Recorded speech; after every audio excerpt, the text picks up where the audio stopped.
Uma ótima segunda-feira, ótimo comecinho de semana e uma ótima tarde a todos que estão nos acompanhando nessa tarde de segunda-feira, dia 1º de novembro. Eu sou Felipe Nascimento, estou aqui ao vivo no BMC Market, porque aqui você fica por dentro de tudo que está mexendo com o mercado financeiro, as principais notícias repercutidas aqui com o nosso time. Hoje eu e ele, Rafael Lara, vamos estar aqui até às 3h30 da tarde no debate com Alexandre Cabral, também o Marcos Saravalli vai estar por aqui. Claro, como todas as segundas-feiras, teremos por aqui também o analista político Eric DK, a gente falando sobre todas as movimentações de Brasília, tudo que está acontecendo, tudo que está trazendo aí, né, as expectativas. Na quarta-feira, possivelmente, teremos a votação da PEC dos precatórios. E, claro, isso chama a atenção, né? Porque teremos ou não aquela abertura no orçamento. A gente sabe que a PEC dos precatórios é muito importante para abrir esse espaço no orçamento para poder pagar o Auxílio Brasil, né? O novo Bolsa Família. E então, caso isso não seja feito, caso a PEC dos precatórios não seja votada, não seja aprovada, possivelmente a gente vai ter ali que ir para um plano B, para um plano C, como o próprio presidente Jair Bolsonaro falou que poderia ter alguma mudança ali nos planos. Mas o ministro Paulo Guedes falou que não, que essa não é a intenção, que a intenção é seguir com o plano A, e o plano A é abrir sim o espaço no orçamento por meio da PEC dos precatórios. Caso isso não aconteça, aí sim a gente pode ter um pouco mais de risco fiscal, a gente pode ter um pouco mais de incerteza, porque uma das possibilidades seria estender o auxílio emergencial por meio de créditos extraordinários, ou até mesmo a definição ali, a decretação de estado de calamidade. Isso que aconteceu no ano passado e acabou trazendo aí, né, várias consequências para as contas públicas, porque não é uma coisa corriqueira, não é uma coisa normal que acontece. Além disso, a gente vai ter uma pauta bastante extensa aqui nessa segunda-feira. A gente vai falar sobre as projeções do Boletim Focus, que trouxeram, o Boletim Focus trouxe aí, né, a projeção de mais aumento de inflação, Selic já 2 dígitos no ano que vem. A gente tem também a questão do PIB sendo revisado para baixo, o dólar mais uma vez revisado para cima. Vamos ter também leilão do Tesouro. O professor Alexandre Cabral vai trazer aqui as informações sobre o leilão do Tesouro que aconteceu nessa manhã. Vamos falar, claro, de Petrobras, vamos falar sobre política de preços do petróleo, sobre greve dos caminhoneiros e também um dos assuntos mais comentados nessa segunda-feira, que é o IPO da Nubank, na NYSE e também na B3, né? Valor de mercado aproximado de 50 bilhões de dólares. Um banco aí, a fintech, com mais valor de mercado até do que grandes bancos brasileiros, como o próprio Itaú, o próprio Bradesco. E, claro, vamos trazer esses assuntos aqui repercutidos com o Alexandre Cabral, também com o Marcos Saravalli e o Rafael Lara, que hoje está aqui com a gente. Sempre um prazer recebê-lo por aqui. Vamos dar uma olhadinha na nossa bolsa, a Bolsa de Valores, subindo 2,32%. Como o mês de novembro tá sensacional para a Bolsa, hein? Subindo mais de 2%, depois de cair mais de 6% em outubro, o mês de novembro está sendo um ótimo mês aí para a Bolsa, né? Vamos ver os próximos 29 dias, mas hoje, pelo menos, tá muito bom para a Bolsa de Valores, para quem quer ver a Bolsa subindo. As empresas que estão subindo aqui, Banco Inter subindo 15%, Cogna subindo 10%. Agora eu quero ver o Cabral falar, hein, do pobre 11, eu quero ver. Azul subindo, Via subindo, Gol subindo, olha só, uma coisa doida aqui de várias empresas subindo. E na parte de baixo a gente tem o setor ali de frigoríficos com Marfrig e JBS, devolvendo um pouco dos ganhos que tiveram na semana passada. Mas vamos chamar então aqui o Marcos Saravalli, vamos chamar também o Rafael Lara, e se a gente tiver o Cabral também, já vamos colocar aqui. Não, o Cabral ainda tá de pijama ainda. Boa tarde, Marcos Saravalli, tudo em ordem aí? Boa tarde, Felipe.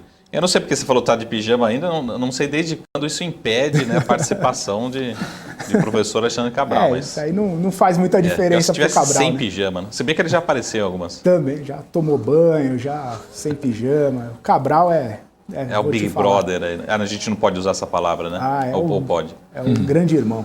O Rafael Lara, ótima tarde para você. Prazer recebê-lo aqui no Market mais uma vez. Boa tarde, Felipe. Boa tarde, Marcos Saravalli. Inclusive, para quem é antigo de casa na BMC, né? Antes que tinha agora o extinto live do Patinho Feio, né? Mas será que vai voltar aí essa selva de pedra do mercado financeiro? Sabe que teve o grande professor Alexandre Cabral entrando de toalha uma vez no ar lá, e foi o dia que eu achei mais perto ali, né? Que eu fosse ser demitido da BMC News. Né, porque ele pede para entrar, ele entra com o chuveirão atrás, mas enfim, um beijo enorme para ele aí, que deve estar ainda triste, porque o seu Flamengo está sofrendo aí, né, no futebol. Será que Renato Gaúcho cai ou não? Enfim, depois eu pergunto para ele. Boa tarde, Rafa. Esse aí, vamos ver se ele pode colocar as polêmicas aqui também, se ele vai incluir também no índice, né, no ETF do Cabral, o Flamengo, né? Será que vai ser incluso? Será? Deixamos aí que... Aquele ETF do Cabral lá, só alegria, então, né? Será que o Flamengo entra ou não entra no próximo índice do ETF do Cabral, né? Pobre 11. Polêmico. O ETF do Cabral ia chamar Pobre 11. Pobre 11. Composto por... Eu não sei os pesos, né, o Felipe? É tudo igual. Tudo igual o peso. São 4 empresas, Cielo, Cogna, IRB e Oi. Entendi. Tá bom. É uma boa aposta, né? Eu que curvo criptomoedas, sei que você tem que ter um risco-retorno muito grande. Quanto maior o risco, talvez tenha um maior retorno. A gente não sabe, né? A fé é grande. O Cabral colocou no chat aqui mais cedo que esse ETF dele aqui tá subindo mais de 5% hoje. Contra 2 e pouco da Bolsa. Olha só. É ou não é uma ótima pedida, uma ótima oportunidade? Vai saber, né? Vai saber. Pessoal, e aí? Vamos falar um pouquinho dessa retrospectiva aí, né? Só começo de mês, a gente sempre olha para trás, vê o que aconteceu em outubro e olhando para frente, o que pode acontecer em novembro. Marco, a minha pergunta para você é o seguinte: depois de cair 6 e pouco por cento em outubro, já acumular queda aí de 13%, tem gente ainda falando que a Bolsa pode chegar nos 130 mil no fim do ano, tá? A própria XP revisou aí, bateu o martelo, falou que não, é possível chegar, vamos manter a nossa perspectiva. Como que você avalia isso aí, hein, Marco? O que você acha? Você acha que é possível? Você acha que é provável? Você acha que tem fôlego aí, diante de todo esse cenário, diante de tudo isso que a gente está passando? Deixa eu só defender um pouco a XP aqui, porque... Eu não sei, essa foi a minha interpretação. Sim. Depois seria até bacana chamar eles aí, o time de estratégia lá para a explicação. Hoje a gente teve a explicação com a Dani aqui, falando um pouquinho sobre Via, né? De manhã, que recentemente eles reduziram o seu preço-alvo de Via de 20 para 10 reais, né? Então foi uma das polêmicas da semana passada. Mas a minha interpretação em relação ao relatório da XP é que eles tinham 130 e eles estão revisando para acho que 123 para meados do ano que vem. Tá, então acho que a leitura, na verdade, é 123 para meados do ano que vem. Eu não sei se manteve o 130 para final desse ano. Fica até meio estranho, né? 130 final desse ano, 123 para o ano que vem. Ou seja, estão mostrando que querem queda ou esperam queda para o índice. Então acho que a minha leitura é essa, 123. Mas mesmo assim, trabalhando com 123 para os próximos 6 meses, 7 meses, é um cenário que a gente teria que recuperar toda essa queda desse ano. Eu espero ainda que novembro e dezembro, né? Esperamos que, vamos ver se quarta, quinta, sexta, enfim, novembro seja um mês positivo. Mas lembra quando a gente entrou em outubro, né? Outubro tinha tudo para ser um mês positivo, acabou azedando e fechando em forte queda. Isso na contramão também dos principais índices americanos. Então, acho que buscar os 120 mil é o que eu gostaria de ver, né? Eu não sei se é provável acontecer. Mas temos argumentos, né? Assim, olhar para fundamentos, olhar para receita, múltiplos, eles estão bastante descontados. Mas o difícil é a taxa de desconto, né? A percepção de risco tem subido muito. Foi o que aconteceu em outubro, basicamente. A percepção de risco subiu muito. Até tem aquela polêmica assim, os estrangeiros estão vindo para o Brasil ou não estão? Qual que é a dúvida? Está entrando recurso, mas na verdade eles não estão comprando. A gente costuma olhar para o peso do Brasil em alguns índices, né? Emergentes principalmente, e o Brasil não está tão bem assim. Até inclusive um dado que eu coloquei numa carta, né? Estou começando a escrever sempre uma carta do estrategista mensalmente, ela vai ser publicada abertamente para todos, e tem um indicador que chama-se Sharpe, né? Que é quando a gente mede pelo risco. E a nossa moeda aqui, mesmo tendo se valorizado, né, o dólar, você apostar aqui no nosso real é uma volatilidade absurda que nem mesmo a gente fica com dúvida se compensa esse risco ou não. Então, o risco é tão grande. O melhor investimento aqui no Brasil nesse ano, né, em termos das opções mais conhecidas, tem sido o índice de BDRs. Né? Então, esse sim tem entregue bom retorno e com uma volatilidade um pouco mais baixa. Mas depois a gente pode discutir um pouco mais sobre isso. Mas 130 mil pontos esse ano, resumo, eu acho que praticamente está descartada essa possibilidade, né? Pois é, até achei estranho, né? Eu li a notícia aqui, mantém para esse ano 130 e para o ano que vem 123, então subiria e depois cairia de novo. Eu achei até meio estranho, mas se saiu aqui, né? Tem alguns relatórios até que nos mandam aqui e estava essa a notícia, né? E aí eu achei até interessante. Quis justamente perguntar para você, Marco, para saber sua visão sobre isso. A minha interpretação é que ele rolou, que a gente chama de rolar o target, né? Então, ou seja, você tem o target de R$10 para Via Varejo, aí você atualiza com as projeções, com os números e rola para 6 meses ou rola para 12 meses, né?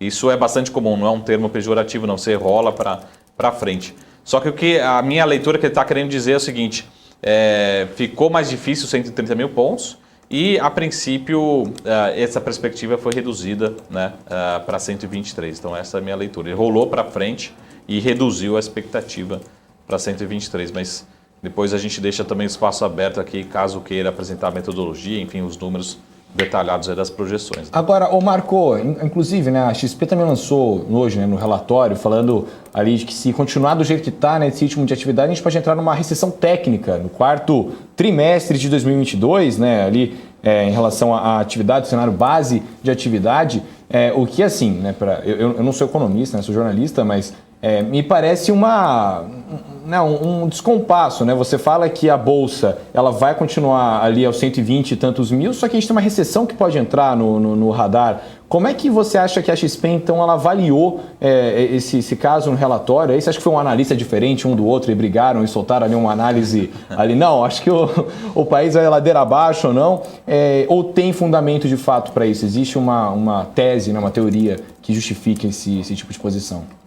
Pô, essa é uma pergunta que sempre dá briga, né? Então, os economistas e dos analistas estrategistas, né? Não necessariamente têm opiniões que se convergem, né? Ao longo do tempo. E tem essa discussão, né? A Bolsa representa o PIB, não representa o PIB. Uma verdade se a gente tiver recessão no Brasil, recessão é sempre uma discussão, outra discussão na economia também bastante difícil de fazer. Mas recessão, historicamente, na economia, assim, teve 2 trimestres consecutivos de retração, de crescimento negativo, recessão, né? Para o mundo, não. Para o mundo, um crescimento muito fraco já pode ser considerado recessão. No Brasil, nas economias individualmente, né, 2 trimestres negativos considerado recessão. Ou o fechamento de um ano, né? Mas essa é a leitura. Uma verdade se a gente tiver realmente recessão, a gente vai estar num pessimismo muito grande. Ninguém quer fazer negócio no ambiente de recessão. A gente viu a última crise no governo da Dilma, né, principalmente, recessão muito grande. Foram 2 anos de recessão para o país, mas tiveram setores, ficaram mais de 3 anos de recessão. E aí você não fica com vontade de fazer negócio, você acaba reduzindo seus investimentos, eu não vou fazer investimento agora, não vou tomar risco e vou para renda fixa, vou para outra, vou deixar o dinheiro no caixa. E aí você não tem realmente bolsa que suba num cenário de recessão. É muito difícil você ter um cenário recessivo com bolsa em alta, né? Mas as bolsas, as ações, as empresas não representam PIB? Sim, né? Mas eu acho muito difícil a gente ter uma bolsa subindo se realmente tivermos um cenário de recessão. Então, eu espero que não aconteça um cenário de recessão. Olhando para as empresas, temos argumentos de alta individualmente, né? Mas se realmente concretizar um cenário de recessivo, fica bastante difícil de atrair novos investidores aqui para a Bolsa, fazer a Bolsa subir, né? É a famosa frase mais simples, né, que possa existir, mas só sobe se tiver mais comprador do que vendedor, né? Se tiver todo mundo querendo vender e ninguém querendo comprar, não vai subir. Então, o cenário recessivo ele é ruim para todo mundo, né? Sim, com certeza. Ô Felipe, desculpa aqui, o pessoal tá me marcando bastante aqui no chat, né? Queria inclusive responder aqui, né? Já. O MPK falando que um dia haverá Rafael Lara, Cabral e Daniel Moraes juntos, só não sei se aguentam fazer um programa do início ao fim, a equipe maravilhosa. A gente não vai aguentar, porque vai vir a polícia aqui, federal, bater aqui na nossa porta, né? A gente vai ter que dar um rolê de jipe, porque em algum momento a gente vai tomar muito processo ao vivo aqui, vai ser um negócio de maluco. E o grande Rafael Correia falando aqui, grande Rafael Lara, boa tarde, conterrâneo. Um beijo, né, pra Fortaleza aí, pro nosso Ceará, sensacional, que deve estar com um clima muito melhor do que o de São Paulo hoje, porque aqui tá um nublado, ruim assim, de sair de casa, que você pensa muito no Netflix. Felipe, toca a bola aí. Eu ia falar com o Marco, porque a gente está vendo essas altas, né? Várias empresas em alta nessa segunda-feira, Marco. E o Júnior falando o seguinte, ó, mais um dia de volume baixíssimo. Cuidado com essas subidas.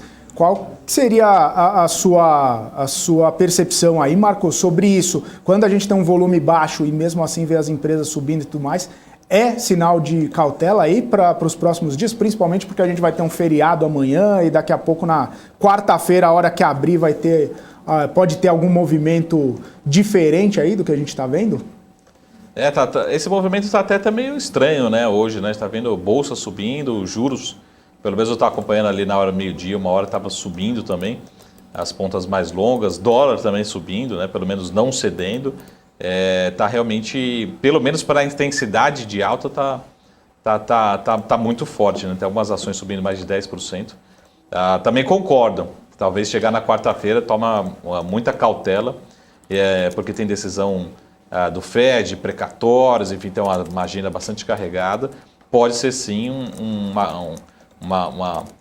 o início aí de uma possibilidade de uma realização na quarta-feira, né? A princípio, sempre quando sobe sem volume, é de se acompanhar. Mas também, né, acho que também priorizando aqui e parabenizando aqui Felipe e Rafa também, acho que agradecendo, né, dando um presente para quem veio trabalhar no feriado. Então, acho que essa bolsa, esse é o recado que ela está querendo passar, né? Valoriza o trabalho e premia quem trabalha, inclusive no meio do feriado. Então, não premia Alan Gani, não premia Daniel Morales. Que foram embora, né? Estão de folga merecida, porque nos outros feriados eles trabalharam. Estão na praia. Deve estar na praia. Não sei onde eles estão, mas estão comprados em dólar. Alan Gani deve estar jogando um golfe agora.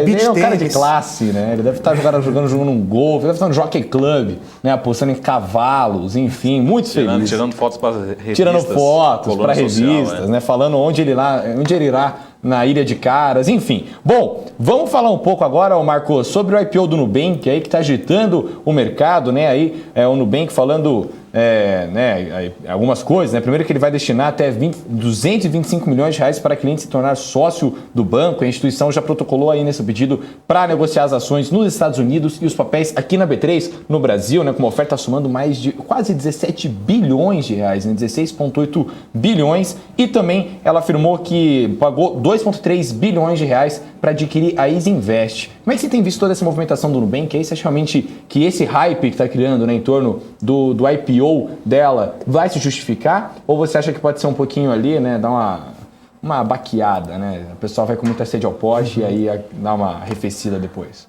Nossa, eu tô achando esse movimento simplesmente surreal, assim, assim, não é uma crítica em relação ao ativo em si, mas é uma leitura que a gente precisa ter, pessoal. Primeiro, assim, tem demanda por equity, renda variável no mundo? Pessoal, então tá vindo um ativo aí que pode ser avaliado a 50 bilhões de dólares, né? Então, tem demanda no Brasil. É um ativo brasileiro, né? Por mais que seja listado lá fora, aqui a gente vai ficar com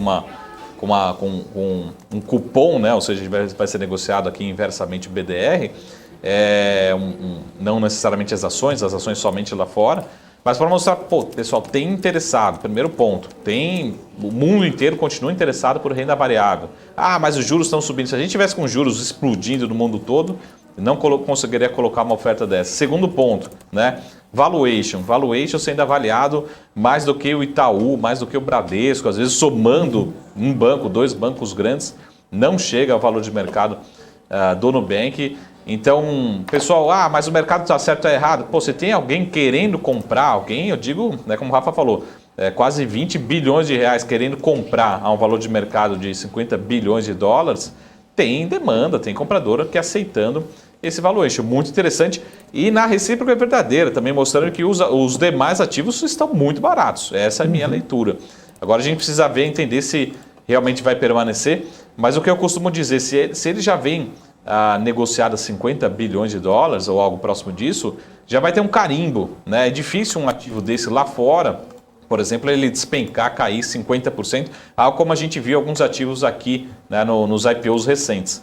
Então é muito difícil. Pode ser volatilidade, pode cair 2%, 3%, 5%, pode, mas a precificação muito, muito bem feita, assim, em termos de avaliação, né? Dando os parabéns a todos os executivos aí, todo mundo que colocou esse banco de pé, porque é um case e a gente precisa também ficar feliz, é um case de sucesso brasileiro.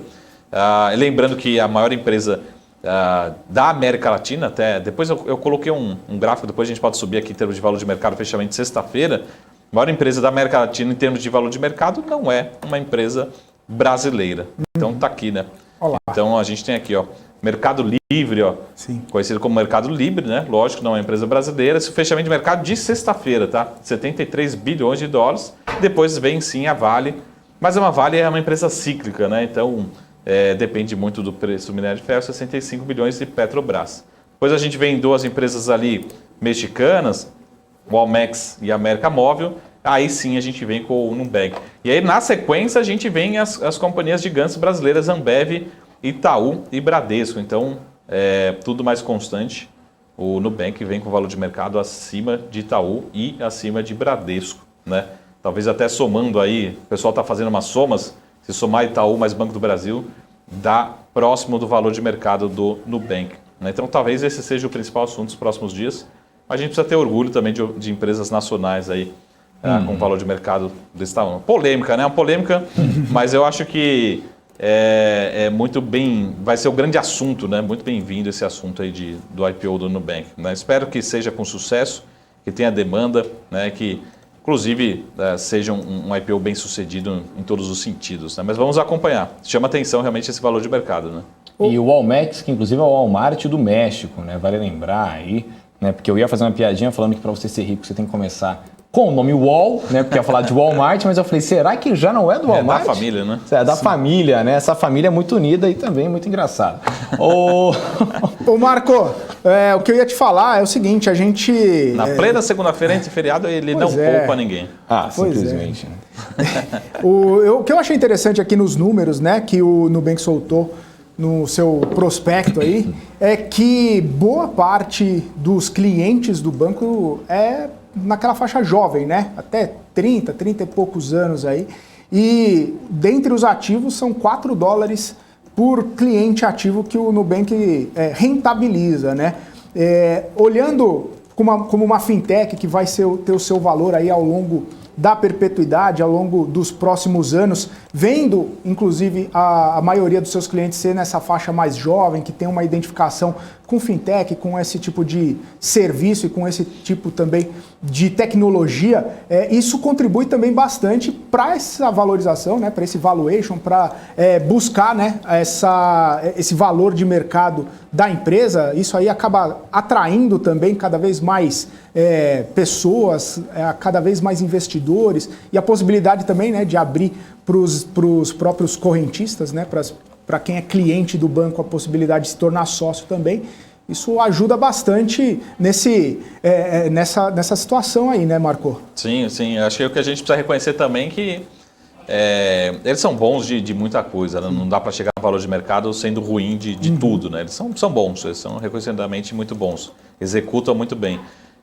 E uma das partes que eles são muito bons é a parte de marketing, né? Assim, eles estão destinando aí, como o Rafa falou, 200 milhões, 300 milhões de reais para serem doados, vamos dizer assim, para os seus correntistas em forma de ações, né? Ou seja, os correntistas vão ser, de novo, aqui não é propaganda, pessoal, cada um toma a sua decisão, mas isso é que está sendo ventilado aí nos documentos oficiais da oferta. Lógico que você tem um período de carência, né? Que você não vai poder ser de lock-up, né? Não vai ser poder negociado, né? Logo depois da oferta, mas é muito interessante, né? Assim, as pessoas físicas, correntistas, né, principalmente jovens, sendo acionista logo de cara, né? Às vezes é a primeira conta, aquela conta realmente digital, já torna-se acionista de um grande banco. Isso é muito bacana, tem muita coisa legal.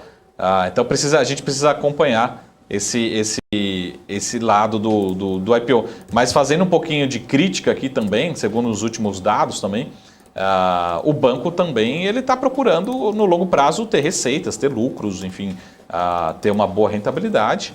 E a gente sabe também que pelos dados que a gente tem até o momento, eles têm cobrado taxas, né, como padrão de mercado.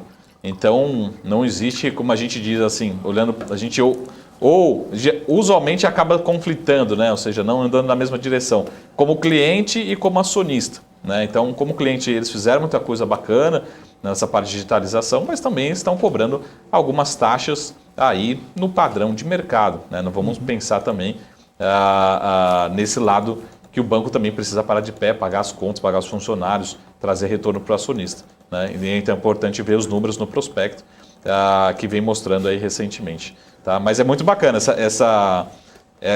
precisamos ver dentro da lei se é possível, a princípio sim, eles vão concretizar, mas a princípio todos os correntistas, né, quem tem conta lá, vai se tornar acionista também do banco. Boa, Marco. O pessoal tá até no chat aqui comentando, né, falando até quando que o Nubank vai dar lucro, o Nubank ser maior que Itaú, maior que Santander e outros grandes bancos é uma piada. O pessoal fazendo críticas ácidas aqui. Mas sobre o posso fazer IPO advogado capeta? Diga lá. Falar do capeta, a gente descobriu aqui, inclusive em primeira mão, o resultado trimestral do Nubank. Eu, inclusive, dei em primeira mão essa notícia no nosso portal www.bbcnews.com.br.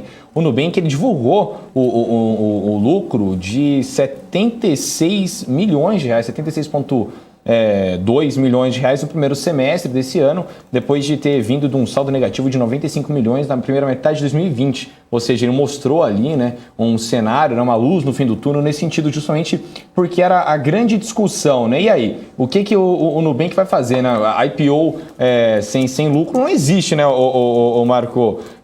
A não ser, sei lá, empresas como o Uber lá nos Estados Unidos, né, que ficaram aquela bola de neve, teve todo aquele hype e depois acabaram dando uma arrefecida. Mas a gente falou aqui no próprio site, né, sobre a questão desse resultado que tinha animado o mercado e justamente, né, por conta desse resultado, acabou que teve uma hipervalorização também do papel, né? Foi depois dali que falaram, olha, o valor dele de mercado pode ser maior do que o Itaú mesmo, já direto na nossa bolsa. Eu até abri aqui a matéria, foi na quarta-feira, dia 13/10 de 2021, às 3h05 da tarde. O Nubank, ele divulgou, né, um lucro de 76 milhões de reais, quando comparado com o período em 2020, e foram mais de 4 bilhões de reais nas receitas de intermediação da empresa, ou seja, todo o dinheiro que entrou no Nubank a partir das principais atividades no Brasil foram ali de 4 bilhões no primeiro semestre de 2021, o que é um aumento de cerca de 91% quando comparado ao primeiro semestre de 2020. Ô Marco, você acha que isso é uma maquiada aí para dar uma alegrada no investidor, né? E aí o investidor comprar uma empresa agora? Ou você acha que ele realmente está numa escalada do sucesso, né? Uma Starway to Heaven, igual para quem gosta aí de rock and roll? Ô Rafa, só para eu fazer um adendo aqui, um parênteses no que você falou, o Nubank soltou o prospecto aí, né? O primeiro prospecto. Até o setembro desse ano foram 99 milhões de dólares de prejuízo líquido, tá? O resultado foi pior que o registrado no ano passado, o banco teve 64 milhões de prejuízo de dólares, tá? A receita é que quase dobrou, foi mais de 1 bilhão de dólares, mais do que quase o dobro registrado aí do que no ano passado. Então, o pessoal está até falando, 76 milhões de lucro no semestre, o pessoal é meio crítico aí, mas Marco... Não, é bem difícil de avaliar e acho que, a minha opinião, né, de novo, não entenda aqui como uma recomendação, cada um tem que ter a sua opinião, mas eu também, como analista certificado, a gente deve emitir um relatório, uma recomendação oficial mesmo. Mas é muito difícil você fazer uma avaliação de um ativo como esse, né? É como se fosse ali um private equity, né? Essa empresa pode valer 10 vezes mais ou pode quebrar. Mas ao mesmo tempo, provavelmente que o mercado já está falando, essa empresa pode valer 10 vezes mais, mas ela já está sendo precificada como se ela fosse valer 10 vezes mais ou 9 vezes mais. Então o mercado já está, que a gente diz, antecipando, né? Ou seja, trabalhando com um cenário otimista, que essa empresa vai continuar crescendo, vai dar lucro, um ROI gigantesco em algum momento, vai ser viável. É um pouco, talvez, que acontece, eu tenho um pouco de crítica, mas o mercado precifica dessa forma, que acontece com o BID, né, com o Banco Inter. Né? Não dá para comparar a rentabilidade dele com os demais bancos. Agora, quais são as ações que mais sobem nos últimos 2 anos? Será que é Itaú ou Banco Inter? Né? Esse que o investidor tem que ter na mente. Mas, ao mesmo tempo, é muito arriscado. Ele está vindo... Alguém me ajuda aqui no chat a fazer as contas, mas vamos supor que ele dê aí 100 milhões de lucro, né, em algum momento, o Nubank. Sendo avaliado a 300 bilhões de reais, quanto que seria o PL, né, o preço-lucro? Seria um boçal, seria muito alto. Então não dá para a gente fazer pelas avaliações tradicionais essa metodologia. Que ele dê 1 bilhão de lucro, né, ainda continua muito alto. Não dá, o preço sobre lucro do Itaú é 7, 8 vezes. Não dá para você comprar um ativo que daqui a 5, 10 anos vai estar sendo negociado a 300, 200, 300 vezes, né, o lucro. A gente precisa fazer umas simulações. Então essa leitura que o investidor tem que ter. Rafa, acho que a grande preocupação que eu tenho é se em algum momento ele sofreu um de-rating, que a gente chama, esse de-rating pode ser grande, né? O Banco Inter já teve algumas poucas vezes esse ano, né, essa queda, né, da avaliação. Mas o mercado acho que está muito comprador de novas histórias, né, de crescimento. Lembra também que você tem grandes investidores por trás. Warren Buffett realmente está alocado no papel. Se ele está vendo, o que ele está vendo no papel? Enfim, tem vários fatores aí que justificam talvez essa precificação. Mas para mim é muito. Como é que você fica mais confortável? Faz um gerenciamento de risco, né? Não vai entrar com um caminhão de dinheiro, não vai entrar com toda a sua posição. Vou vender todas as ações na bolsa, vou comprar, não. Entra com um pedaço pequeno e a gente vai acompanhando. Mas com certeza acho que tem mais argumentos positivos do que negativos. Acho que o principal negativo é a precificação, é a avaliação. Negativo no sentido de conforto, né? Agora, o Marco, inclusive, né, esse momento, né, dessas empresas que estão entrando no mercado, né, sem muito lucro, uma precificação alta, não te lembra um pouco quando foi o IPO da Tesla, em 2010? Que tinha ali um certo receio, falou, não, peraí, tem um cara aí vendendo carro voador aí, né, falando que tem um Batmóvel que você pode comprar num valor de carro popular, o cara tá falando que vai virar foguete, o caramba, só que aí passou ali 5, 6, 7 anos sem lucro na receita e depois que ela começou a dar uma revigorada ali, hoje a Tesla vale $1 trilhão, né? A segunda maior empresa do S&P 500, só atrás da Apple. Você acha que na metodologia, né, de valuation Apple Microsoft, hein? Apple e Microsoft, perdão. Nossa querida Microsoft. Um beijo pro Bill Gates aí, que tá solteirão no mercado, inclusive tá na pista, né? Um beijo para ele aí nas baladas de todos os Estados Unidos, não no Brasil, porque no Brasil ainda não é permitido balada. Mas, você acredita que a metodologia, né, de valuation, não estou falando que o Nubank é a nova Tesla, obviamente, mas que a lógica de pensamento que o investidor está tomando é parecida, no sentido de hoje não está tão bem, mas amanhã pode melhorar? Eu acho que é justamente isso. E acho que, assim, se você entrar lá no próprio site do IPO do Nubank, né, que tem as informações, ele tenta justificar por que vai fazer um IPO lá fora, né? Isso, assim, para o correntista, para quem não está muito no dia a dia, não acompanha aqui a BMC, talvez seja suficiente, né? Mas para a gente aqui que está no dia a dia, analista, enfim, que acompanha a BMC, não é suficiente, né? Na verdade, não é por esse motivo. Ele está falando assim, não, mas eu estou abrindo o IPO nos Estados Unidos porque eu já tenho operações na América Latina, eu sou uma empresa global, então eu preciso fazer um IPO global.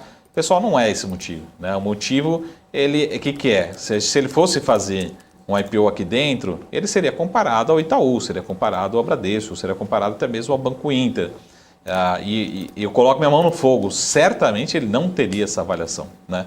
Não teria essa percepção, teria uma avaliação diferente. Foi o caso da XP também, por exemplo, né? Praticamente fez um IPO muito maior, sendo muito melhor avaliado, que é bom para todo mundo, é bom para os acionistas da XP, só que eu acho que o país acaba perdendo, né? Porque todo mundo fala assim, pô, a XP gerou receita aonde? No Brasil, né? Pegou a confiança de quem? Dos brasileiros. Foi fazer IPO aonde? Nos Estados Unidos, né?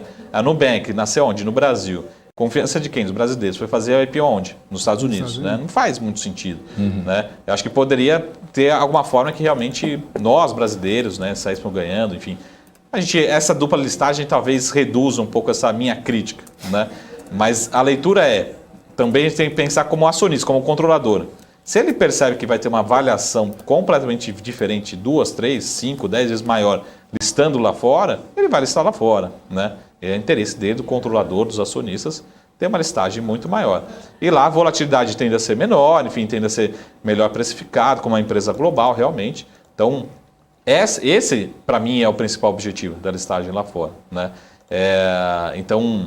Acho que essa é a minha crítica, né, em relação à listagem. Né? Mas, com certeza, pegar esses cases, como você falou, de Tesla, de alto crescimento, né, que são inovadores, que realmente estão reinventando, né, construindo algo novo, tem que levar um prêmio. Mas esse prêmio é realmente bastante difícil de precificar.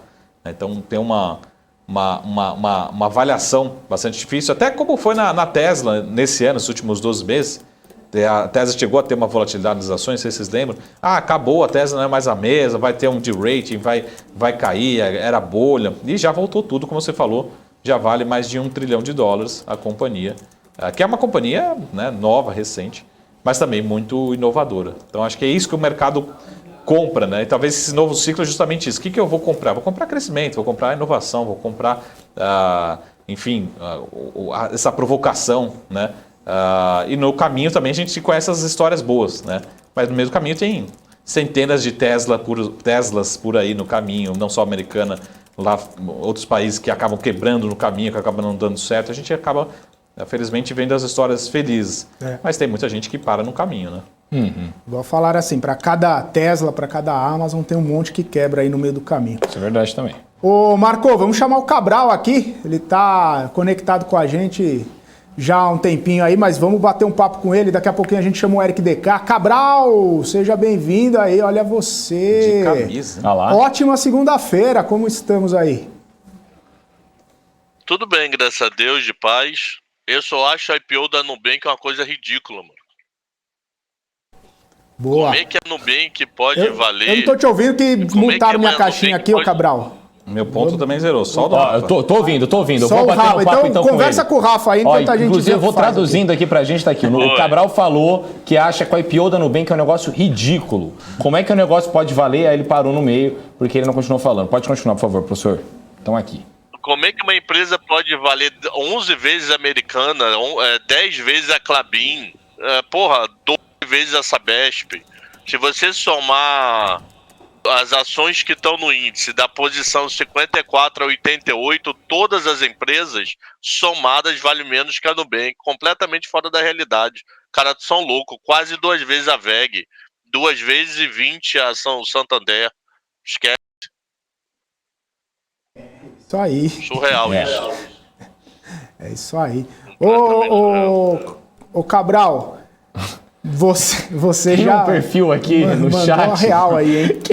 que ele é complicado. É o meu alguma coisa do Cabral. Não, é o admirador do Cabral já, o Rafa. Isso aí a gente... Existe esse cara há um bom tempo já? Faz tempo já. Desculpa, não... O pessoal já falou, já desfalou. Ele falou que o Cabral é o biscoitinho dele. Isso aí. Que amor, não? Diz que o Cabral já chega numa análise... E aí, pegou alguém no final de semana, Rafael? Eu não, eu tava trabalhando, ô Cabral. Eu trabalho muito, é impressionante. Ninguém nunca, maluco. Não pego, sabe o que eu pego? Eu pego o aí, jornal pra ler, trazer informações do mercado financeiro aqui quentinhas pra quem tá nos assistindo. Isso aí. Ô Cabral, o pessoal falou que gostou já da sua análise, que você já chega numa análise bem interessante, aí já chega falando ridículo, que é no popular mesmo, e o pessoal te ama aqui. Ô Cabral, só pra gente deixar as coisas alinhadas aí, como é que tá o desempenho daquele ETF Pobre 11 aí que você montou na sexta-feira? Pobre 11 tá uma rocha, maluco. Pobre 11 nesse momento sobe 5,35%. Como é que tá a falidinha da Bolsa? Cadê aquela coisa ridícula chamada Bolsa Brasil? Índice Bovespa sobe 2,33%. Que coisa ridícula, maluco. Eu teria vergonha de ter Bova 11. Aí sim, hein? Ô Cabral, daqui a pouquinho a gente vai falar aí do leilão do Tesouro, daqui a pouquinho a gente vai falar um pouquinho sobre o Boletim Focus. Vou pedir só licença rapidinho aqui pro Rafael Lara, pra gente poder bater um papo com o Eric DK, que já tá aqui com a gente também, pra gente falar um pouquinho desse cenário político aí, pra gente também trazer as informações dos bastidores lá de Brasília. Eric DK, ótima tarde pra você. Boa tarde, Felipe. Boa tarde, Marco. Boa tarde, professor Cabral e a todos que estão nos assistindo. Eu estava só atrás aqui no backstage ouvindo aí a aula de vocês sobre o Bank, sobre essas questões que envolvem o mercado financeiro. Muito bom. Vamos lá. Ô Eric, só para a gente começar, né? Tem tanto assunto aqui que a gente pode falar contigo, mas vamos falar do que a gente já falou na semana passada e tem falado bastante, que é sobre a questão da política de preços da Petrobras, né? O próprio presidente Jair Bolsonaro falou hoje que sabe extraoficialmente que pode ser que tenha mais algum tipo de reajuste nos próximos dias aí, falou que provavelmente vai ter reunião para definir essa questão da política de preços. A gente vê hoje uma greve dos caminhoneiros um tanto quanto esvaziada, mas também por conta aí de ser meio de feriado. Queria entender um pouquinho como que está a sua visão sobre esse cenário, se vai ter algum tipo de interferência, se não vai ter interferência, se essa reunião tem alguma questão, assim, para alguma possibilidade de ir para frente, de haver algum tipo de regulação, de utilização dos dividendos para fazer algum tipo de subsídio. Como que você vê essas coisas, Eric?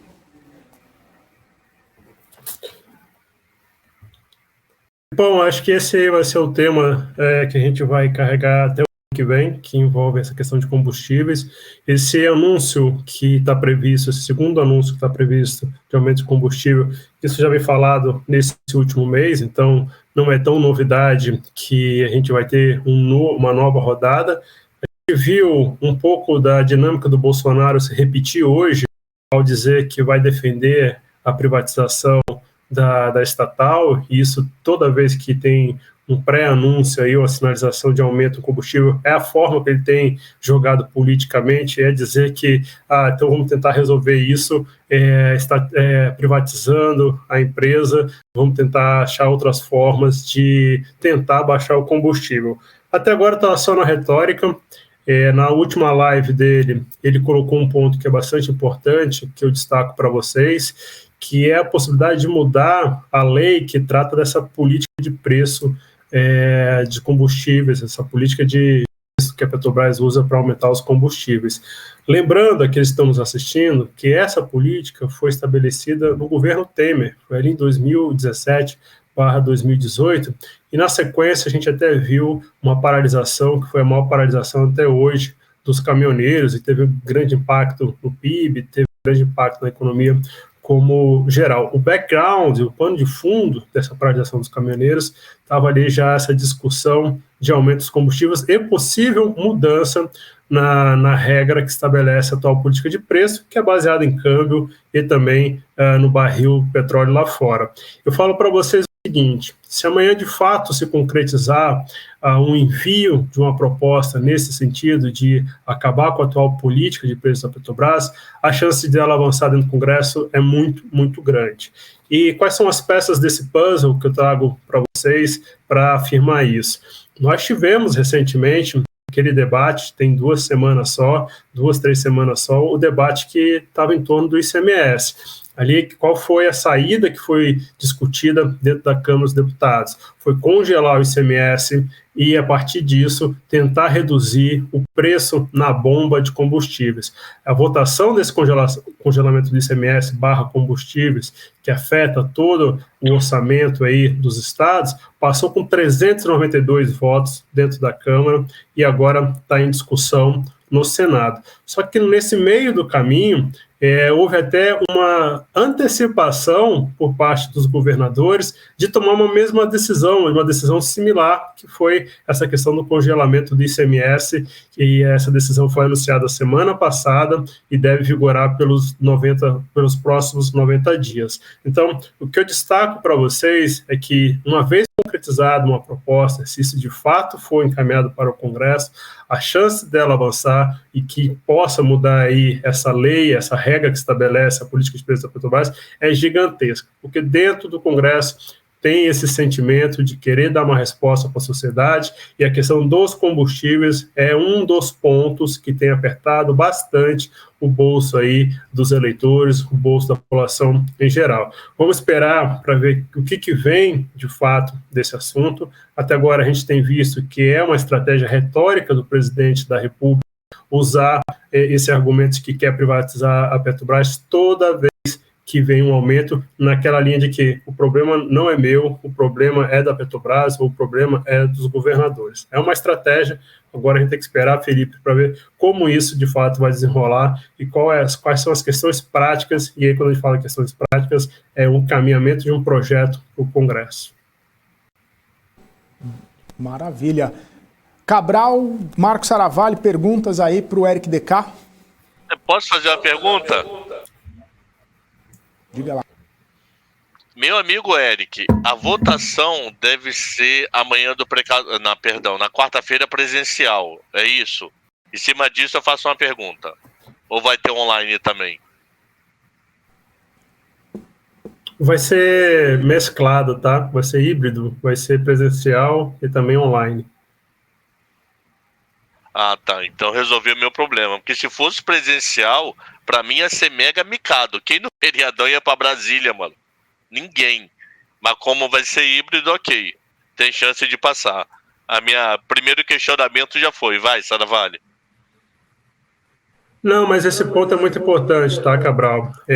Normalmente, as principais lideranças vêm para Brasília nesse período que tem votações importantes. Então, assim, apesar de boa parte da turma ficar nas bases, por poder fazer uma votação online, remota, a gente encontra aqui as principais lideranças. E por meio disso, que a gente tem um bom termômetro se vai votar ou não. O cara que não vota, ele não tem desculpa, porque é só entrar online e aparecer, mas não aparecer para votar é uma forma, Cabral, de obstruir a votação, e foi isso que aconteceu na semana passada.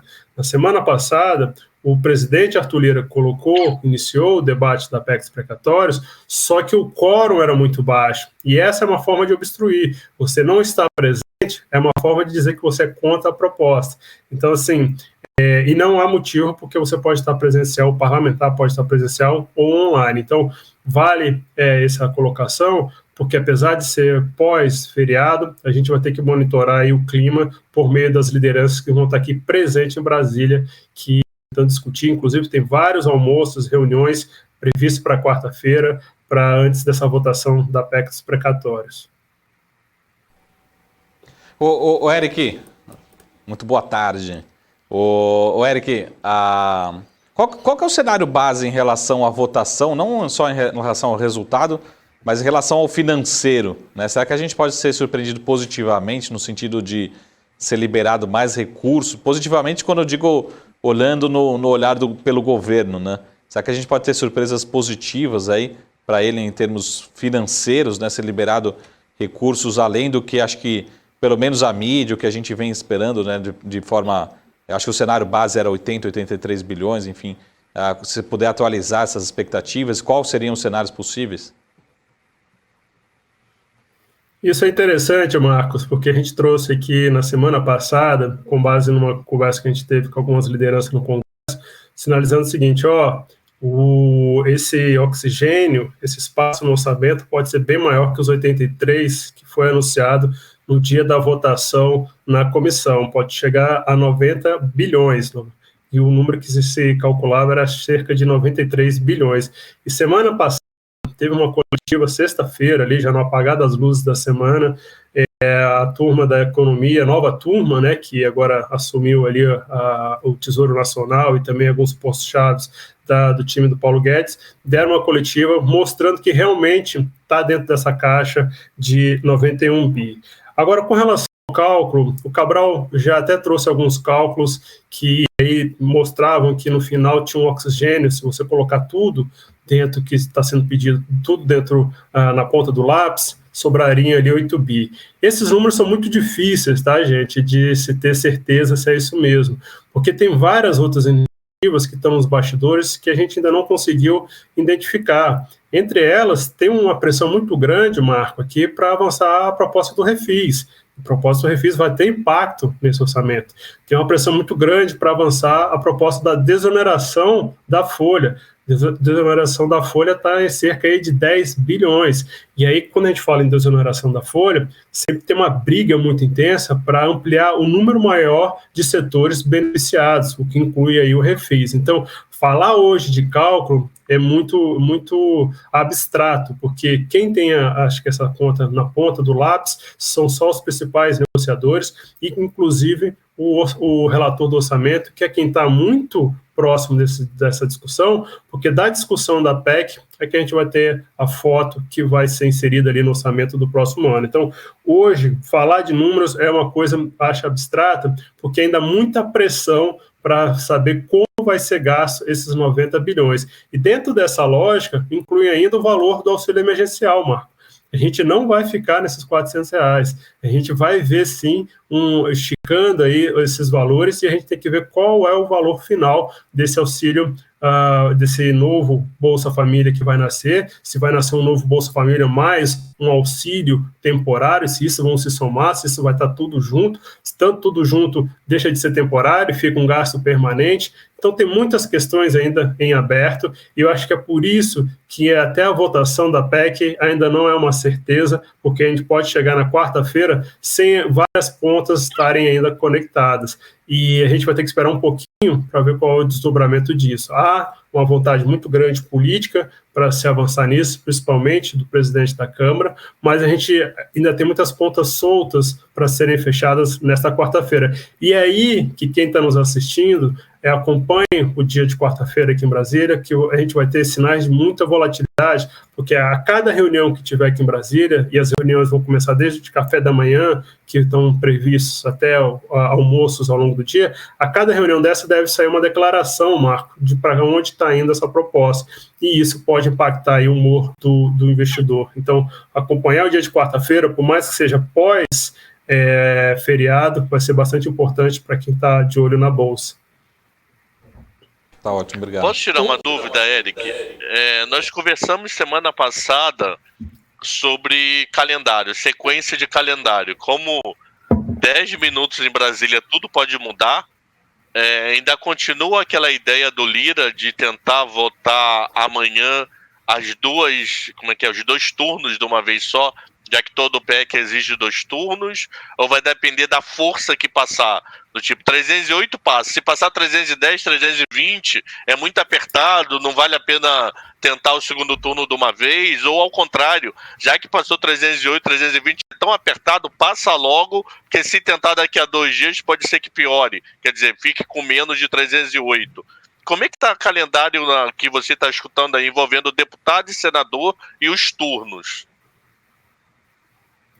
Isso é muito importante, você traz, para ficar de uma forma bastante didática para quem está nos acompanhando. Toda PEC precisa de 2 turnos, precisa ser votada 2 vezes dentro do plenário para que ela avance para a próxima casa. E na semana passada, Cabral, ali quando deu 10 horas da noite de quinta-feira, quando o Arthur Lira colocou em votação a PEC, eles aprovaram na ocasião um requerimento que acelera a votação, porque entre um turno e o outro, deveria ter aí 5 sessões, que dá mais ou menos 3 dias a 4 dias entre um turno e outro. Isso foi eliminado. Há a possibilidade de se avançar na votação no mesmo dia, a partir de agora. Aí vai dar sensibilidade, tá, Cabral? Isso aí que você colocou, isso é pego na hora da votação. Essa sensibilidade de que a gente pode se avançar para um segundo turno ou não, é na hora. Tanto é que quando foi votado esse requerimento, que deu celeridade para a PEC, essa é uma das ferramentas que o Arthur Lira tem para sentir o plenário, Cabral. Ele colocou esse requerimento, deixa eu ver o resultado disso. Aí, quando viu o resultado, ele venceu, mas venceu com uma margem bem pequena. Ele falou, ops, a partir de agora eu não posso avançar mais. Então, vai muito da sensibilidade de como vai avançar o primeiro turno. Mas eu acredito na votação célere, tá? Aquilo que a gente já vem falando, Cabral, em outros programas, é um win-win game. Só as pontas ainda que não estão conectadas, que aí a gente está falando de dividir e partilhar 90 bilhões.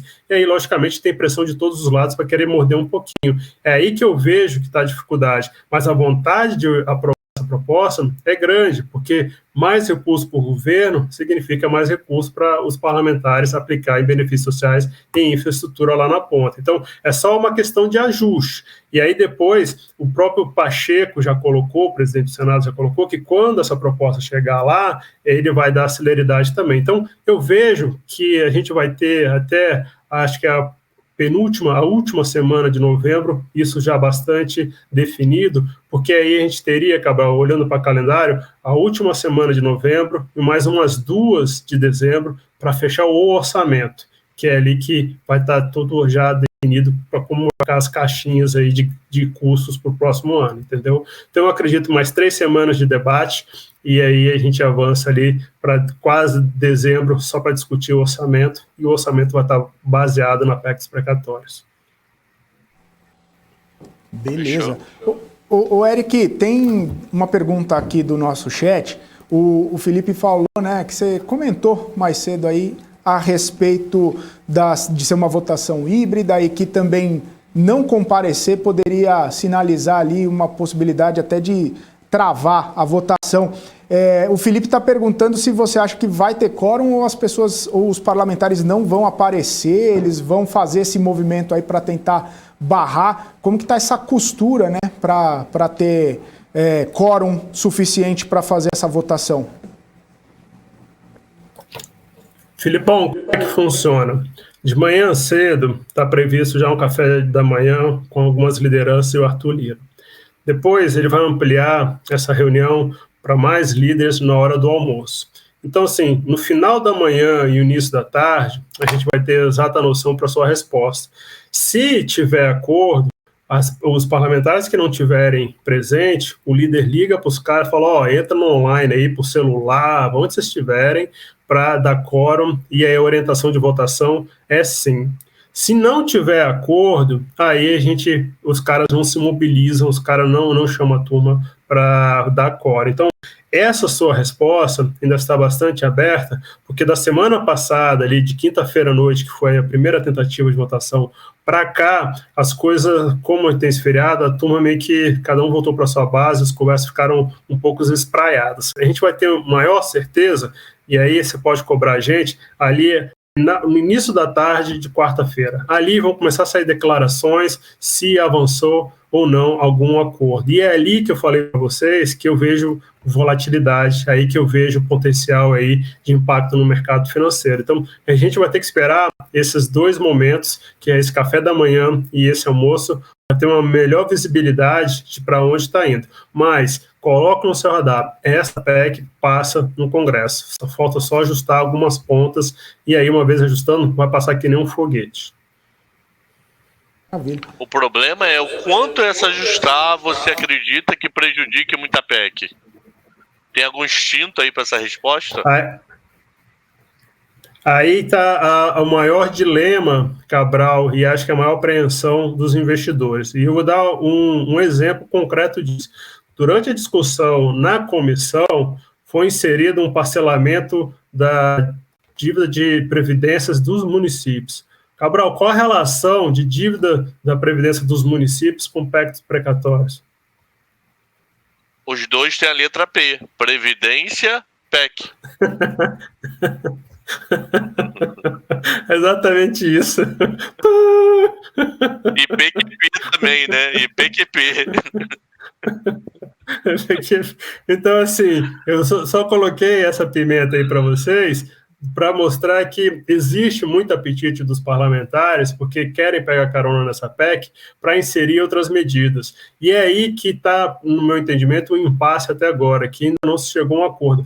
Eu acredito também que teremos outros exemplos, como eu dei agora, de parcelamento de dívida da Previdência de municípios durante a votação na Câmara. A gente vai ter que esperar para ver qual vai ser o resultado. Essa é a PEC barriga de aluguel, gente. A turma vai querer fazer e acontecer em cima dela e a gente vai ter que esperar um pouquinho para começar a submergir. O debate até agora, que eu acho que é um debate que existe, mas não é o debate principal, era que, não, a PEC não está avançando, porque a PEC dos precatórios vai para fazer o parcelamento dos precatórios, em fazendo o parcelamento dos precatórios vai pegar o Fundef, pegando o Fundef vai pegar os benefícios dos professores. Aí, então, está todo mundo travado em cima disso. Essa é a ponta do iceberg. Acredito que existe esse problema, mas eles colocaram isso para a imprensa, colocaram isso para a opinião pública. Eu acho que tem muito mais questões ainda que estão em aberto, que vão emergir durante essa votação no plenário da Câmara. E é ali que a gente vai saber se a gente vai estar numa festa Halloween ou não. Muito bom. Eu tenho mais uma dúvida. Posso ou tem pergunta aí, Felipe Saravalli? Eu tenho só uma provocação aqui, o Eric. Não sei se vocês comentaram já na semana passada. Finalzinho da semana passada, teve uma notícia ventilada de um ministro do TCU falando um possível pacto para derrubar o teto de gastos num período aí de 5 anos. Eu queria saber se essa notícia tem possibilidade, enfim, e acho que também questão da própria agenda. A gente está vendo algumas agendas que casam muito com o período eleitoral ou com o período de mandato, enfim, também se fazer essa provocação. Mas eu queria só saber em relação a essa notícia, que foi uma notícia que no final da semana passada, eu não sei se teve maiores repercussões também. Ô Marco, qual tem sido a malandragem aqui de Brasília com relação a essa questão de estourar teto de gasto, derrubar o teto de gasto? Eles estão naquela linha de que vamos alterar a regra, e aí, alterando a regra, a gente tem um novo teto. E dentro desse novo teto vai comportar mais gasto. E no final das contas, a gente não vai estourar teto, a gente está mantendo a âncora fiscal, a gente está mantendo o alinhamento aí com a agenda liberal. Então, quando se fala em derrubar o teto de gasto, eu não acredito que vai chegar a esse extremo, mas vai chegar ao que a gente está vivendo hoje, que é mudar o teto para dizer que tem aí mais capacidade de gasto. A grande questão que essa PEC traz, e aí vai um pouco na linha de que a agenda do Paulo Guedes está tendo 180 graus, é que vai abrir um precedente, né, Marco? Agora, toda vez que o governo precisar de mais gasto, ele vai, joga uma PEC ali no Congresso, tem apoio dos parlamentares, porque os parlamentares também vão querer mais verba para gastar em benefícios e também em questões de infraestrutura, e aí esse entendimento de teto de gasto vai ficando cada vez mais largo, cada vez mais amplo. Então, não se derruba o teto, mas se transforma ele em algo que não é mais factível, se transforma ele em algo que não está sendo mais utilizado. Então, eu acho que a grande questão hoje é esse precedente que essa PEC está abrindo. O derrubar, eu não acredito que a gente vai ter, porque se fosse para derrubar, esse era o momento que existe apetite dentro do Congresso para avançar em cima dessas questões que envolvem limite de gastos. Diga lá, Cabral. Deixa eu tirar uma dúvida contigo. Amanhã pela manhã, café da manhã, almoço, se tiver algum deputado gordo da oposição, leva no rodízio que resolve rápido. Não vai levar saladinha que o governo vai tomar touca, a PEC não passa. Dica de quem é gordo, hashtag segue a dica. Mas qual é a chance dessa história parar no Senado e voltar a ter todo um jogo, senador puxando para um lado, para o outro, e ter que voltar para os deputados? Entendeu? Amanhã vai ter toda uma conversa que eu não sei se nessa conversa já está incluindo o senador para poder tramitar rápido lá com o Pacheco. Ou se só está deputado e depois essa conversa no Senado para voltar para os deputados, entendeu? Eu não sei como é que está isso aí no dia a dia de Brasília. Um ótimo ponto que você traz. E é quarta-feira, tá? Amanhã a gente ainda tem o feriado. O café da manhã, o almoço vai ser quarta-feira. Tá certo, desculpa. Como é que funciona? Como é que funciona essa questão da PEC, Cabral? Um ótimo ponto que você traz, porque as regras mudaram recentemente.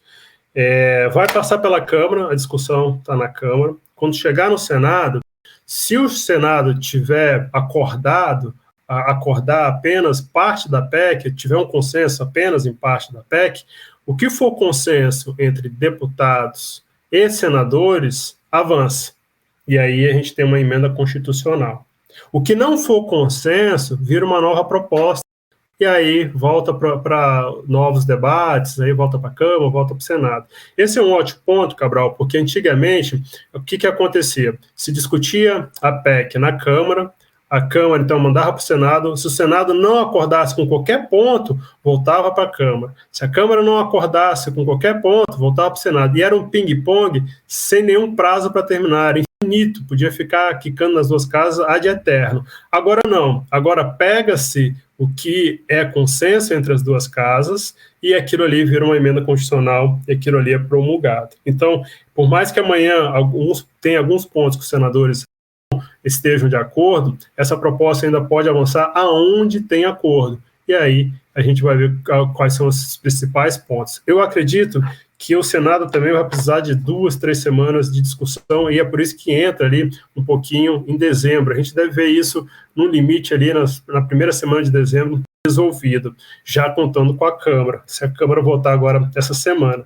Então, assim, com relação a essa discussão, mais uma vez, é interesse dos parlamentares ter recurso no ano que vem, ter 90 bilhões em cima da mesa no ano que vem para partilhar. Então, por isso que eu acho que, mesmo não tendo uma discussão agora com os senadores, quando chegar lá, a gente também vai ver a votação célere, porque, Cabral, tem isso que você falou, precisa definir a PEC para definir o orçamento. Enquanto não tiver a PEC, os caras não sabem o que vai poder gastar, porque eles só vão poder saber o que vão poder gastar no orçamento do ano que vem. E essa peça orçamentária está em cima da mesa, esperando a PEC. Então, eu acredito que até ali, no máximo, até dia 15 de dezembro, a gente tem resolvido a PEC e o orçamento.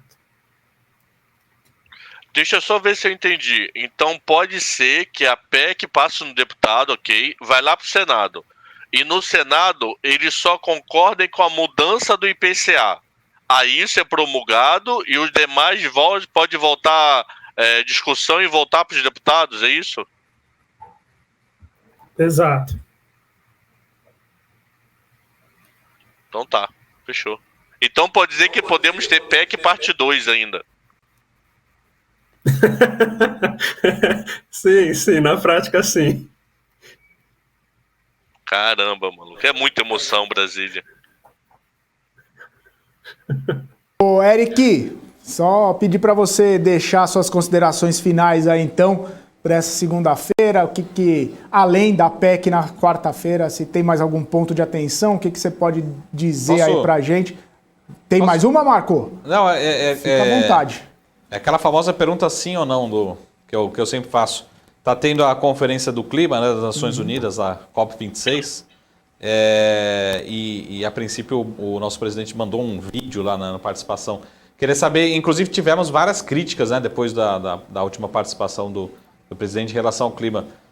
Muda alguma coisa em relação à nossa imagem? Tem alguma preocupação no governo em relação a ambiente, clima, ou segue, enfim... como é que está a visão dentro do governo em relação a esse tema, né? Marco, a gente viu uma mudança de ministro, a gente viu uma mudança do ministro do Meio Ambiente, do ministro de Relações Exteriores, mas não vimos na prática nenhuma mudança na agenda ambiental. Então, assim, não acredito que essa participação do Brasil vai ter alguma consequência nem positiva, nem negativa para a gente. O Bolsonaro segue na linha dele, segue na toada dele, lembrando que boa parte do apoio do presidente Bolsonaro tem como base a turma do agro, então para ele fica muito confortável ir para certos embates. Há um outro ponto também que é importante, que todos os países que nos questionam dentro da questão ambiental têm um certo protecionismo também no agro. A gente vê muitos países europeus dizendo que o Brasil não pode desmatar, mas tem ali praticamente 80%, 70% do PIB dele preso na questão do agro. Então, assim, tem a questão de protecionismo, tem a questão da base eleitoral do presidente Bolsonaro ser da turma aqui do agro. Então, assim, não vejo mudança, não vejo também nenhuma questão menor do que essa que já está sendo colocada aí no dia de hoje. O que existe muitas vezes é o uso de declarações do Bolsonaro, o uso de algumas ações do governo para proteger, fazer um protecionismo econômico. E aí, o que é isso? Ah, não, o Brasil está desmatando, vamos parar de exportar tal produto. Ah, o Brasil está ampliando o desmatamento em tal área, então vamos parar de comprar determinados produtos, mas quando a gente vê no background disso, o pano de fundo disso, quando o cara fala, quando um país fala que vai deixar de comprar determinado produto do Brasil, é porque ele está defendendo o produto, esse mesmo setor dentro do país dele, contra produtos brasileiros. Então, dentro desse debate ambiental, tem a importância do meio ambiente, sim, mas eu acho que, do ponto de vista do governo, do atual governo Bolsonaro, não vai se mudar uma vírgula até o final, até 2022, ou mesmo se ele for reeleito ali a partir de 2023. Com relação à questão de imagem, eu acho que ele não tem preocupação nenhuma com o que vem fazendo e com a toada aí que ele vem tocando nessa agenda. Maravilha. Fechou. Posso encerrar agora, gente? Posso pedir as considerações finais, Felipe, aí do Eric DK? Só para a gente finalizar aqui, Eric, diga aí as suas considerações finais, que mais que a gente pode ficar de olho aí nessa semana e o que você destacaria nesse cenário de Brasília aí, só para a gente ficar em cima do lance. Eu acho que a gente passou pelos principais pontos, Felipe, e a PEC é a questão central de Brasília. Teve burburinho na semana passada de auxílio emergencial. Pode ser que, em não se chegando a um acordo na quarta-feira, a gente volte a ter essa questão de auxílio emergencial colocada, ventilada aqui em Brasília. Isso o Marco Cabral pode explicar melhor do que eu, teve um impacto tremendo aí no humor do investidor na semana passada. Mas eu acho que, em não avançando as negociações na quarta com relação à PEC e em surgindo esse tema do auxílio emergencial, eu falo para a turma ficar tranquila, porque a questão do auxílio emergencial está atrelada a várias outras questões que são, por exemplo, precisa do governo decretar um novo estado de calamidade, e isso tem que passar pelo Congresso também. Então se choca essa agenda em falar em PEC dos precatórios, que vai resultar em aumento de benefícios, ao mesmo tempo que o Congresso vai ter que falar aí de extensão de auxílio emergencial. Então, tem muito ruído, e eu acredito que o caminho ainda continua sendo a PEC. E é ficar de olho nessas idas e vindas. O funil aqui se fechou, tá? A gente chegou em novembro, aquilo que eu já vinha sinalizando para vocês, a agenda mudou em outubro, teve uma inclinação mais populista, e essa vai ser atuada. A grande questão é aquilo que eu falei para o Cabral anteriormente. Fiquem de olho no resultado da votação da PEC dentro do plenário da Câmara. Pode ser que alguns novos jabutis surjam e a gente vai ter que ver quais são esses jabutis, porque a criatividade dos parlamentares para ampliar gasto aqui está ali em nível máximo. Então, é aí que eu chamo a atenção para o investidor. Votação da PEC e o resultado que isso vai ter aí depois do desfecho dessa votação no plenário da Câmara. No mais, eu acho que é basicamente isso, e agradecer a vocês aí, mais um pré-feriado que a gente divide aqui na BMC News, trazendo as informações de Brasília. Maravilha, Eric, valeu. Eu quero fazer uma pergunta rapidinha, uma pergunta de 10 segundos. A última pergunta. 10 segundos só para saber, é a última mesmo, é rápida.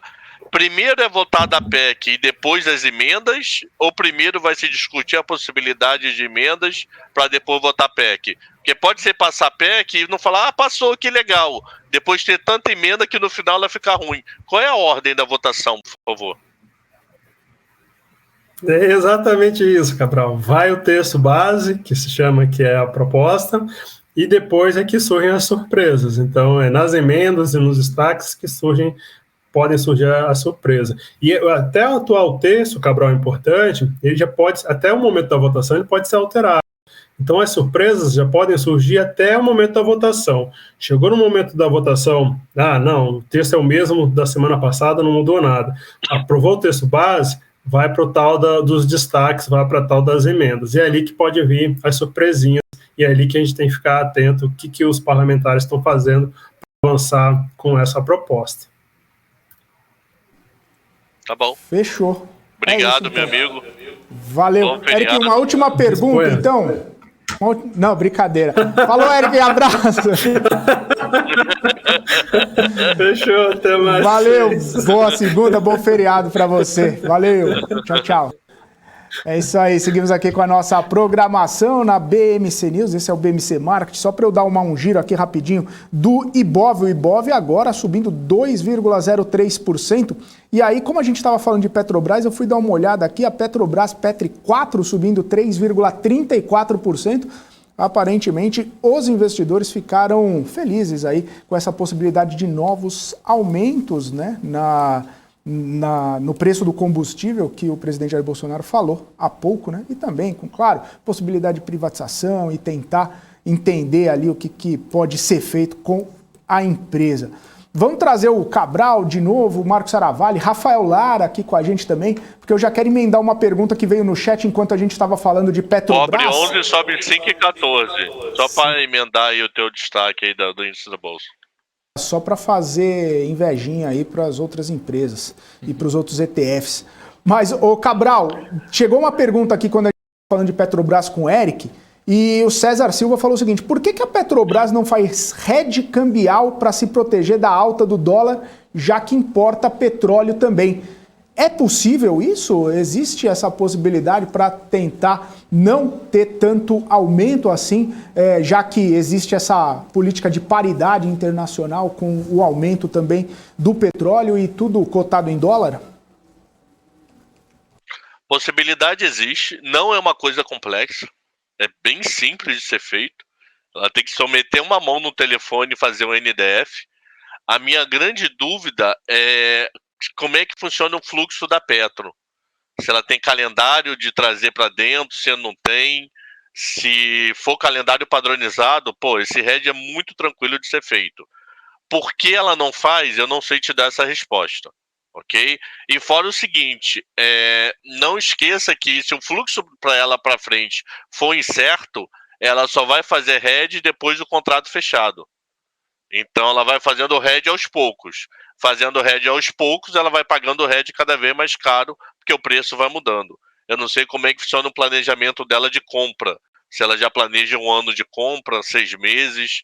Então tem que entender um pouco. O hedge em si é fácil de ser feito. Porque ela não faz, tem que entender um pouquinho mais do fluxo, não de grana em total de caixa, até do fluxo de como funciona a entrada e saída de petróleo na empresa. Mas o hedge é bem tranquilo de ser feito. Ô Cabral, queria bater Maravilha. um papo com você um pouco sobre o Focus, né? O Boletim Focus que saiu hoje aí, como toda segunda-feira, né? A gente tem duas certezas na segunda-feira, né? Que primeiro é o dia que o pessoal fica mais triste, porque é segunda-feira, começo da semana, e segundo que sai o Boletim Focus, né? O Boletim Focus dessa semana aí com a projeção da inflação para 2021 subindo de 8,96% para 9,17%. Você fez alguma análise aí sobre esse último boletim aí? Você tem alguma opinião sobre ele? Tenho, que deu ROD e tá dando ROD cada vez mais, mano. Inflação, dólar não dá alívio, commodity não dá alívio, luz não dá alívio, esquece essa inflação caindo. Vamos fechar a inflação esse ano com 2 dígitos. O Boletim Focus ainda tá otimista com a inflação. E fora isso tudo, inflação fogo do rabete, mano. Povo saindo, fui final de semana em shopping, tava lotado ontem, shopping aqui no Rio. Então você ainda tem uma inflação de serviços que vai vir pesado, tá? Eu até preparei uns gráficos, vamos até colocar aí para facilitar a minha explicação. Se puder botar na ordem, primeiro o gráfico 1, depois o 2, o 3 e o 4, por favor. Esse gráfico é o IPCA, eu tive até que ajeitar o eixo Y, porque meu eixo Y estava com 9% e a previsão já ultrapassou 9%. E repara que nas últimas 2 semanas, tanto a azul, que é esse ano, como a laranja, que ano que vem, deu uma bela de uma subida. Repara que ele deu uma escalada aí.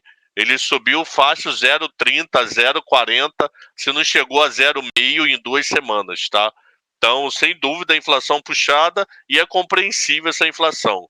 A 2, que para mim é novidade, é a tabela 2. Novidade que eu digo, é a grande mudança, né? A tabela 2, que é a meta Selic voltando a ultrapassar a taxa de juros do ano, a inflação do ano. A laranja é a taxa de juros oficial, que é a meta Selic, e a azul é IPCA. A gente estava trabalhando por baixo há 1 mês e meio a 2. Hoje nós voltamos a ultrapassar. O que é ultrapassar? A possibilidade do fechamento da meta Selic desse ano ser maior do que a taxa, do que a inflação oficial. Então isso aconteceu nesse relatório Focus agora dessa semana. E os últimos 2 números é o PIB. Põe a tabela 3, por favor.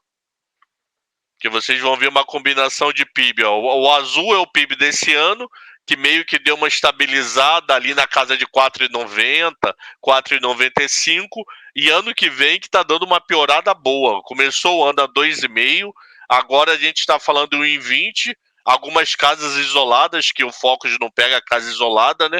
Mas nós já comentamos aqui algumas vezes, de possibilidade de recessão ano que vem, de 0,5%, e outras falando em 0%.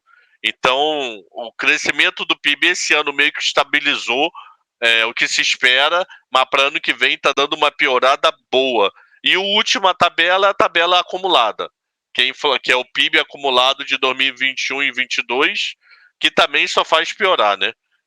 Então, pode tirar a tabela, por favor.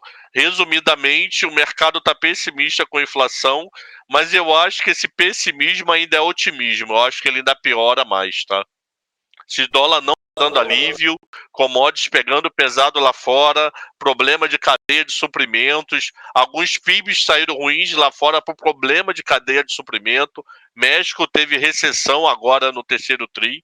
Recessão não, né? Não sei afirmar como foi o segundo. Então isso está me assustando bastante, tá? Dados de final de semana aí que me assustaram. Ô Cabral, posso fazer uma pergunta aqui, Rafa? Só... Manda bala. A gente tem meta de inflação no ano que vem um pouco mais agressiva, é 3,5, né? O centro da meta. E o Banco Central falando que vai trazer... 3,75 esse ano, né? 3,5 o ano que vem é mais agressivo, né? Ah, então 3,5, ok. E o Banco Central falando, vamos trazer para a meta a inflação, mas com o seu gráfico olhando ali, a gente vai caminhando rapidamente para 5%. E a meta é 5%, né? A banda de cima é 5% para o ano que vem. Você acha realmente que o Banco Central vai conseguir trazer para a meta a inflação no ano que vem?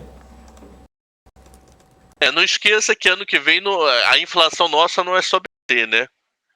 Então o BC pode tentar fazer algum esforço via inflação de serviço, mas a cadeia produtiva vai estar totalmente bonitinha ano que vem, a energia vai estar totalmente bonitinha ano que vem, combustível vai estar totalmente bonitinho ano que vem. Então é uma combinação de vários fatores e nesse meio do caminho nós temos uma eleição em proa, né? Onde nessa eleição a gente pode ter volatilidade do dólar, que essa volatilidade do dólar pode ser inflacionário. Então é muito assim, sei lá, hoje é meio que acreditar numa jogança de búzios do que ter uma total convicção em final do ano que vem. Ano de eleição é sempre ano que o marketing vai ter que ter 3 horas, porque senão a gente não vai falar de tudo. Aí eu quero ver. Eu quero ver. Anotado. Beleza. Só pra gente... falta 5 minutos. Fala. Desculpa. Eu ia encerrar aqui com o último assunto, Cabral, pra gente conseguir cumprir a nossa meta aqui das pautas do dia, porque também seu convidado do The Trade já tá ficando pronto aqui para você poder bater um papo com ele, hein? Ele já tá... Fechado. Já entrou, já tá fazendo quadro, já tá batendo um papo. Diga lá. Saiu o resultado hoje de leilão do título público. Tudo 5 varada, 5,50, altíssimo. O governo hoje pagou muito prêmio na NTNB, como não pagava há anos e anos e anos, tá? E não vendeu tudo. Quer dizer, para não vender tudo, é que o mercado deve ter pedido muito da taxa e o Banco Central e o Tesouro resolveu recolher. Então, esse leilão, para mim, também é uma notícia horrorosa. Quer dizer, mercado continua pedindo muito prêmio para leilão. O que está começando a rolar em algumas rodas aí é a possibilidade de fazer ao contrário, um leilão reverso. O que é um leilão reverso? O Tesouro vinha a mercado comprar título para ver se consegue acalmar a curva longa, tá?